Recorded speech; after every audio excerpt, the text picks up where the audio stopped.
Kenneth and I met in another band that was featured on our reality show, and we didn't like that band, and he came to me and said, "Hey, do you want to be in a rock band?" I said, yes I do. That's true. And so the original bass player was a best friend of mine who likes the original recordings, and he's dead now. And then he came back to life. We buried him in the pet cemetery. Yeah. And he got married, moved to Austin, and then we met Trinidad. Yeah, we met Trinidad playing a show with another band, and we were all, burning the candle at both ends and trying to avoid full-time jobs as much as possible. Unfortunately, we weren't able to.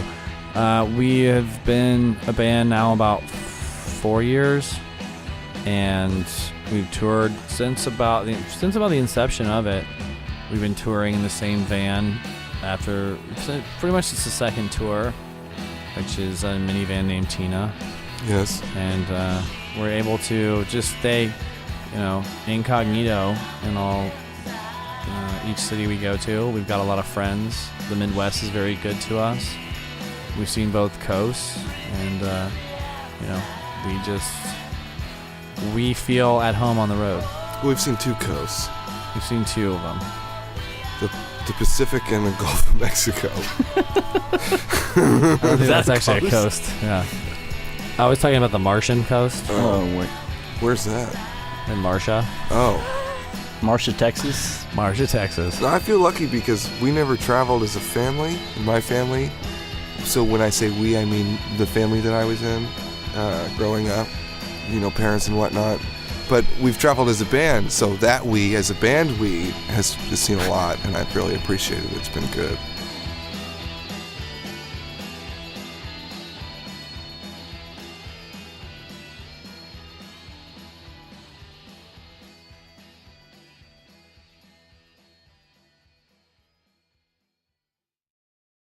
One, two, three, four, 1, 2.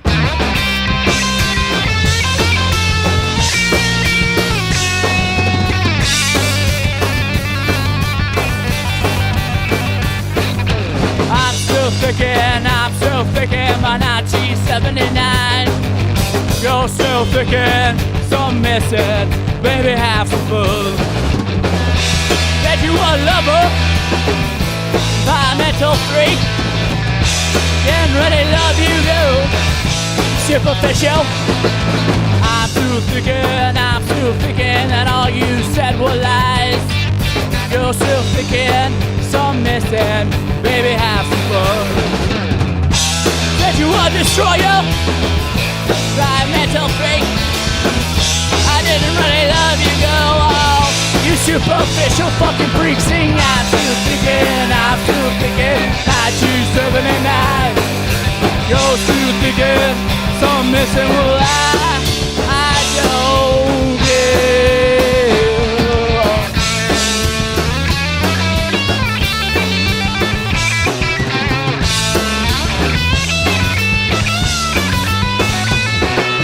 I'm still thinking, 1979. You're still thinking, so missing, well, I don't care.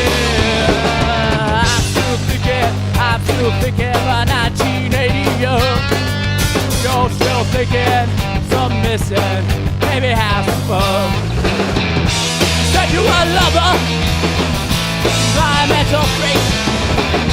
Didn't really love you, girl. Oh, you superficial fucking freak. See, I'm still thinking, 1979. You're still thinking, so missing, well, I don't care.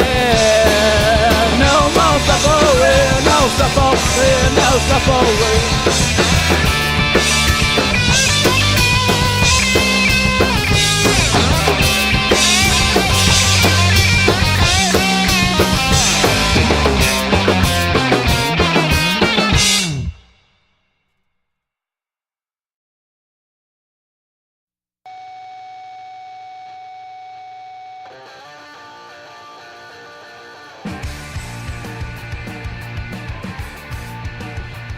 We've always recorded with Carlos Sabatman of Soundomatic. He's been really good to us, and we have a really good relationship, and basically lived in the studio for the last record. And anything else you might have heard about us recording are Vicious Lies. We have a 7-inch with the original bass player. That's 2 songs, and then we have a tape that we released under the record label of Moon Sounds under their live local series, and that's sold out, which is pretty groovy. And then we have another full EP that's commonly referred to as Black. That's our first full length that's available on cassette. At this point, we're all kind of writing. We've always written our own parts. Somebody comes in with an idea, and we play through it a few times.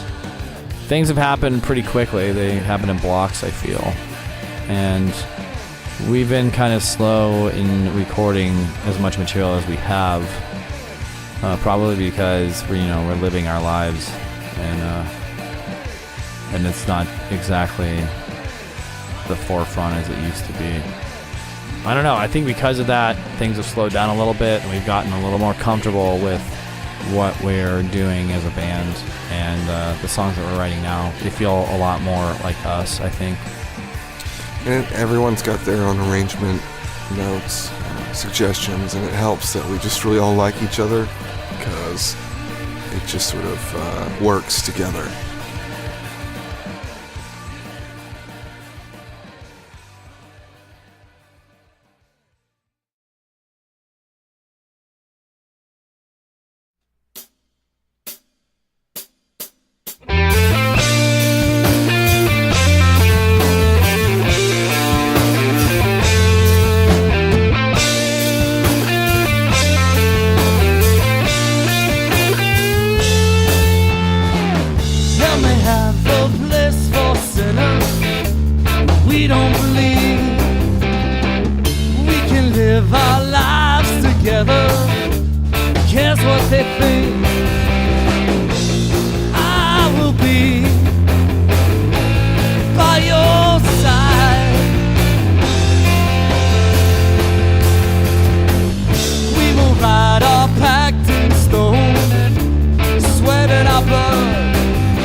We do have a crazy tour story where we were in Waco, and it was set up that we were going to be staying at the bar owner's place, and it turns out the place is directly above the bar.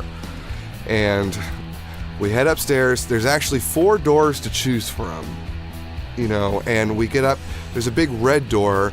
We end up going through that one. And when we get there, we roll our sleeping bags out. We're drunk, having a fantastic time. We didn't have to drive anywhere, so we took that into consideration while we were at the bar. And We're having a great time, and at some point, Trinidad says prophetically, "What if this is the wrong apartment?"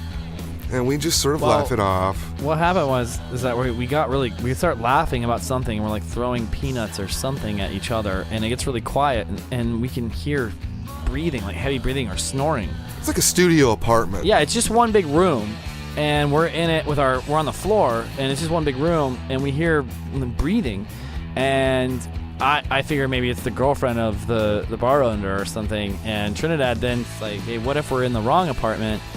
And I walk out of the door, and the owner of the building is outside of his apartment looking for us. And it turned out we had gone into the wrong person's apartment and set up to go to sleep. And it had been there when the person had been there sleeping in their apartment. And we should have realized, because when they said, go to the apartment, they said, don't let the cat out. Yeah. So we're looking for this damn cat. Yeah, I never saw the cat. And we're like, oh, really man, this shy. is a scaredy cat. It's nowhere to be found. Like, we nailed not letting the cat out. We lost at finding the correct location.